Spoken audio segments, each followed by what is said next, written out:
हरतालिका तीज का जो उद्यापन होता है, उद्यापन में सब है और इसका उद्यापन ना। गुरुजी, हरतालिका तीज का व्रत इतना भारी होता है, करवा चौथ का व्रत इतना भारी होता है, तीज का व्रत इतना भारी होता है कि हम कुछ भी नहीं खाते, यहां तक कि मुख में जल भी आता है ना तो उसको भी हम निगल नहीं सकते। अब इतना भारी व्रत, और शास्त्र कहता है कि हरतालिका तीज का उद्यापन तो पहले होता ही नहीं, एकादशी का तो हो जाता है। और यहां तो हरतालिका तीज का, अब एकादशी का तो आप 26 एकादशी जब आपकी पूरी हो जाए, 3 वर्ष बाद अधिक मास आ जाए, 26 पूरी एकादशी का व्रत करो, तुम 11 पर करो, तुम्हारी मर्जी पड़े, 26 एकादशी पर जब व्रत करोगे तो ये आपके ऊपर है, 26 पर करो। पर हरतालिका तीज का जो व्रत है, इसका उद्यापन तो ना तो पहले होए और इसका उद्यापन ना 13 वर्ष के पहले होए। इसका उद्यापन तो जब तक कन्या हो, चाहे स्त्री हो, चाहे नारी हो, चाहे पुरुष हो, हरतालिका तीज का अगर उसको उद्यापन करना है तो 13 वर्ष तक तो आपको व्रत करना ही पड़ेगा, उसके बाद ही इसका उद्यापन होता है।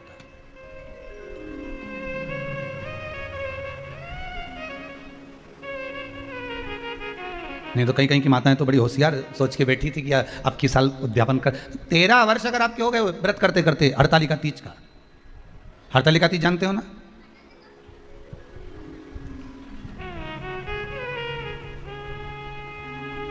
तेरह वर्ष अगर आपके हो गए भगवान की भक्ति को धारण करते करते, 13 वर्ष अगर आपके हो गए हैं भगवती स्मरण करते करते, उसके बाद में आप बड़े प्रेम से, बड़े आनंद से आप व्रत का उद्यापन करो, कोई मना नहीं। पर यदि आप उद्यापन कर रहे हो और आपका मन है कि मुझे उद्यापन करना ही है, तो 13 वर्ष तक जिस भाव से आप भगवान का व्रत कर रहे हो, साधना कर रहे हो, स्मरण कर रहे हो, उसी भाव से आप उसको करें।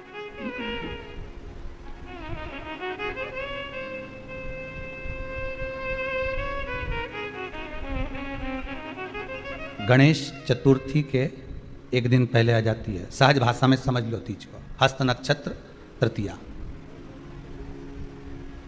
उसमें सबसे ज्यादा जरूरी है हरतालिका तीज का पूजन अगर आप कर रहे हो, और हरतालिका तीज का अगर आप स्मरण कर रहे हो, तो उसमें सबसे ज्यादा अगर कुछ जरूरी है तो शंकर भगवान जहां विराजमान होते हैं उनके ऊपर उनकी 5 कन्याओं का होना जरूरी है। मतलब ऊपर फुलेरा बंधना जरूरी। फुलेरा का मतलब जानते हो?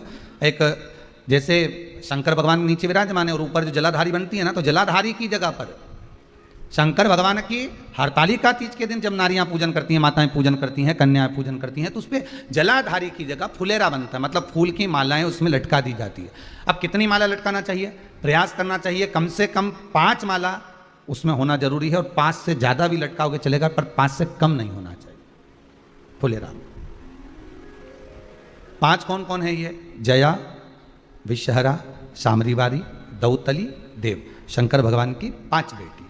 इससे अधिक अगर आप लटका रहे हो तो शंकर भगवान की और भी बेटियों का व्याख्यान है। मनसा है, अशोक सुंदरी है, ये शंकर भगवान की पुत्रियां। नर्मदा जी का स्मरण आ जाता है, नर्मदा है। तो ऐसा बेटियों का तो आप ज्यादा लटकाओगे चले जाएगा, पर कम नहीं। जैसे हरतालिका तीज का जो उद्यापन होता है, उद्यापन में सबसे मुख्य चीज क्या होती है कि जो भी आप वस्तु दान दे रहे हैं, जो भी आप वस्तु समर्पित कर रहे हैं, हरतालिका तीज के उद्यापन में जो भी सामग्री आप दे रहे हैं वो 5 होना चाहिए। जैसे फुलेरा का वर्णन किया कि फुलेरा 5 माला से ज्यादा होगा चलेगा, पर 5 से कम नहीं, अधिकता में।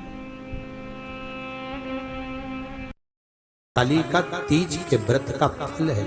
शिव जी कहते हैं पार्वती, जो नारी हरतालिका तीज के व्रत का स्मरण करती है, फुलेरा जो बांधा जाता है उसमें 5 माला से ज्यादा माला लटकना चाहिए, 5 से कम नहीं।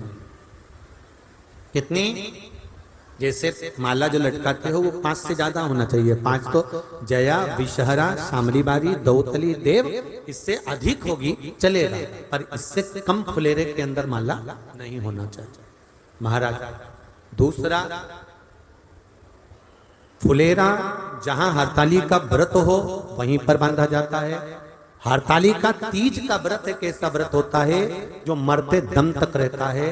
इस व्रत को छोड़ा नहीं जाता। ये नहीं कि सियोर वाले गुरुजी ने कहा और अपन ने एक बार कर लिया और अगली बार वो व्रत गायब हो गया, ऐसा नहीं होता। हरताली का तीज अखंड सौभाग्य के लिए, वंश वृद्धि के लिए, कार्य सिद्धि के लिए और कुंवारी कन्याएं उत्तम वर प्राप्ति के लिए, आनंद सुख के लिए करती हैं। ऐसा नहीं है कि केवल स्त्री ही करती है। जब नारी किसी कारणवश व्रत नहीं कर पाती तो पुरुष इस व्रत को धारण करते हैं। 30 अगस्त को, यही 30 तारीख को, कल 29 है, परसों 30 तारीख को हरताली का तीज रहेगी। आप सब अपने हृदय से, मन से इस व्रत को कर कर अपने जीवन को सार्थक बनाइएगा। जो करते हैं, कितने लोग करते हो, जरा हाथ उठाइए। हरताली का तीज इतने सारे करते हो, अरे वाह, कर लो, प्रणाम प्रणाम, आपको बहुत बहुत नमन करता हूं, बहुत बहुत सारा। फुलेरा बांधते हो? नहीं, अब की बात बांधना। मंदिर में करते हो तो मंदिर में, घर में करते हो तो घर में। फुलेरा वंश की वृद्धि करता है, फुलेरा अखंड सौभाग्य देता है, फुलेरा मन की कामना को पूर्ण करता है। जो बेटियां जिनका विवाह नहीं हो रहा हो या बेटे जिनका विवाह नहीं हो रहा हो, वो 7 स्थान पर कहीं फुलेरा बंधा हो तो फोन लगाकर पूछना कहां बंधा है, वहां का दर्शन करने। एक फूल में हल्दी कुंकू लगाकर शिव जी को चढ़ाकर फिर वहां से जाना। 7 स्थान के फुलेरे का दर्शन अवश्य करिएगा। जो व्रत नहीं करते हैं उनसे निवेदन है, कहीं हरताली का हो रही हो तो वहां बैठकर अगर भजन हो रहे हो तो थोड़ी देर भजन गाने चले जाना। अपने मोहल्ले में, कॉलोनी में, सोसाइटी में कहीं हरताली का तीज का व्रत हो रहा हो तो 2-4 मिनट जाकर दर्शन जरूर करना, जिससे भोलेनाथ आपका अखंड सौभाग्य करे और आपके मन की कामना पूर्ण करे। बाबा जब से ब्रह्मा, विष्णु और महेश, इन तीनों की जो देवियां हैं, ब्रह्माणी, लक्ष्मी और पार्वती, थोड़ा ध्यान लगाकर सुनना।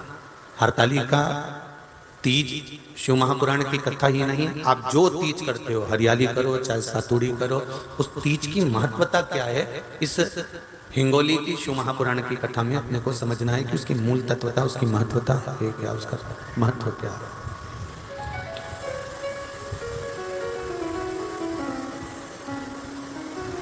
भगवान ब्रह्मा, भगवान विष्णु और भगवान शिव,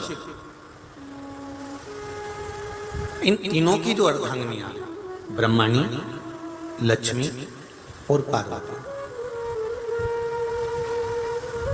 इन तीनों ने तप कर कर, साधना कर कर ब्रह्मदेव को, भगवान विष्णु को और भगवान शंकर को प्राप्त किया। और तीनों ने प्राप्त कर कर तीनों देवताओं से वर मांगा कि वर हमको ऐसा दीजिए कि हमारे तप साधना का फल नारी को तीज के दिन प्राप्त हो जाए। अब देखिए जरा, एक ही व्रत से, एक ही उपवास से उसको संपूर्ण तप साधना का फल प्राप्त हो रहा, संपूर्ण तप साधना का फल उसको मिल रहा, मात्र एक व्रत से। केवल एक व्रत कर रहे हैं, संपूर्ण तप साधना का फल उसको प्राप्त हो रहा है। ऐसा कोई व्रत, ऐसी कोई साधना, ऐसा कोई शंभो शरण मांगो घड़ी रे घड़ी भूख काटो, दया करी मैं दर्शन आपो। शंभो शरण घड़ी मांगो घड़ी रे घड़ी दुख काटो, दया करी मैं दर्शन आपो, दया करी मैं दर्शन आपो। तो ब्रह्माणी ने ब्रह्मदेव से मांगा, लक्ष्मी जी ने भगवान विष्णु से मांगा पार्वती जी ने भगवान शिव से मांगा कि ऐसा वर दे दीजिए जिस वर से एक ही व्रत करने से संपूर्ण फल की प्राप्ति हो जाए, संपूर्ण फल मिल जाए। ऐसा एक व्रत का फल दे दीजिए, मात्र एक व्रत का। अब देखिए, हरियाली तीज करने वाली माताएं थोड़ा ध्यान से सुनना।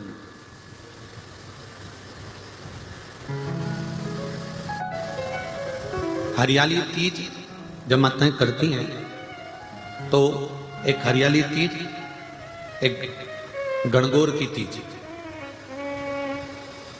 ये दो तीज के व्रत ऐसे होते हैं जिसमें जब माताएं करती हैं तो उस समय पर उमा,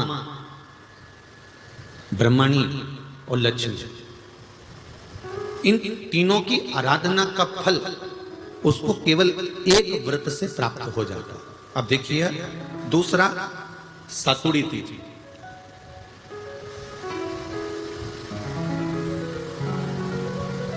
इसमें उमा और महेश्वर, उमा और महेश, ब्रह्मणी और लक्ष्मी, इन चार के व्रत तप का फल एक साथ सातुड़ी तीज के दिन प्राप्त हो जाता है। अब एक आती है हरतालिका तीज। आप लोग करते हो हरतालिका? यहाँ लोग करते कि नहीं करते? करते हैं यहाँ पे हरतालिका? कौन कौन करता है? जरा हाथ उठाओ तो जरा। अरे सभी करते हो, करो, बहुत बढ़िया, बहुत अच्छी बात। एक आती है हरतालिका तीज। इस तीज का व्रत माता पार्वती बेल वृक्ष के आनंद के साथ में फुलेरा बनाकर करती है, और जिसमें इस हरतालिका में माता पार्वती जी के जितने जन्म पहले हुए हैं, माता पार्वती का जन्म तो 52वें नंबर का, 52 नंबर पे माता पार्वती का जन्म है। इससे पहले तो माता के 51 जन्म पहले हो चुके हैं, 51 जन्म माता पार्वती का पहले हो चुके हैं। तो वो जितने जन्म माता पार्वती पूर्व में ले चुकी हैं, ब्रह्माणी जितनी बार ब्रह्मदेव के साथ में विराजमान हो चुकी हैं, इंद्राणी जितनी बार इंद्र के साथ विराजमान हो चुकी हैं, और लक्ष्मी चाहे वो राधा के रूप में हो, चाहे वो रुक्मणी के रूप में हो, चाहे वो सतभामा के रूप में हो, चाहे वो यमुना के रूप में हो, चाहे वो गंगा के रूप में हो, जितनी बार माता लक्ष्मी ने रूप धारण करे हैं वो सब रूप में, और माता पार्वती अपने सारे रूप में, ब्रह्मणी अपने सारे रूप में, लक्ष्मी अपने सारे रूप में इस हरतालिका तीज के व्रत को करने के लिए आतुर रहती हैं। और इस व्रत को कर कर एक दिन में ही संपूर्ण विश्व का जितना तप है, साधना है, उपवास है, सबका फल एक साथ एकत्रित कर लेती हैं केवल एक व्रत में, हरतालिका तीज। अब एक बात ध्यान से सुनिएगा, सारे व्रत, आपका अगर स्वास्थ्य खराब हो गया तो आप व्रत छोड़ सकते हो। जितने भी व्रत आप लोग कर रहे हैं पूर्व के, सोमवार, मंगलवार, एकादशी, छठ, पंचमी, चतुर्थी, अगर आपका स्वास्थ्य खराब है तो आप उस व्रत को छोड़ सकते हो, सारे व्रत को छोड़ सकते हो। पर तीज का जो व्रत होता है, हरतालिका जो व्रत होता है, ये व्रत एक बार लेने के बाद जब प्राण छूटते हैं तभी ये व्रत समाप्त होता है, अन्यथा बीच में ये व्रत समाप्त नहीं। ये व्रत समाप्त होता ही नहीं। अगर शरीर से नहीं बनता कि अब हमारी अवस्था हो गई, अब शरीर से नहीं बन रहा है, तो भले एक पहर की पूजन कर कर, एक पहर का नियम धारण कर कर, एक पहर का स्मरण कर कर, एक पहर का पूजन व्रत धारण करो, और उसके बाद में भले आप थोड़ा सा जो भी आपको लेना है वो कर लो, पर इस व्रत को करना ही पड़ता है। इस व्रत का नियम। हर हर महादेव, जय श्री महाकाल, श्री शिवाय नमस्तुभ्यं। यदि वीडियो अच्छी लगी तो इसे लाइक करें और चैनल को सब्सक्राइब करें। कमेंट बॉक्स में हर हर महादेव या श्री शिवाय नमस्तुभ्यं अवश्य लिखें। गुरुजी कहते हैं कि श्री शिवाय नमस्तुभ्यं लिखने, सुनने, बोलने मात्र से हमें 1000 अश्वमेध यज्ञों के फल की प्राप्ति होती है, हमारे कष्ट दूर होते हैं और पाप भी कम होते हैं। याद रखिएगा, हरतालिका तीज के दिन फुलेरा के दर्शन करना ना भूलें। मात्र दर्शन से हमें बहुत लाभ मिलता है। धन्यवाद।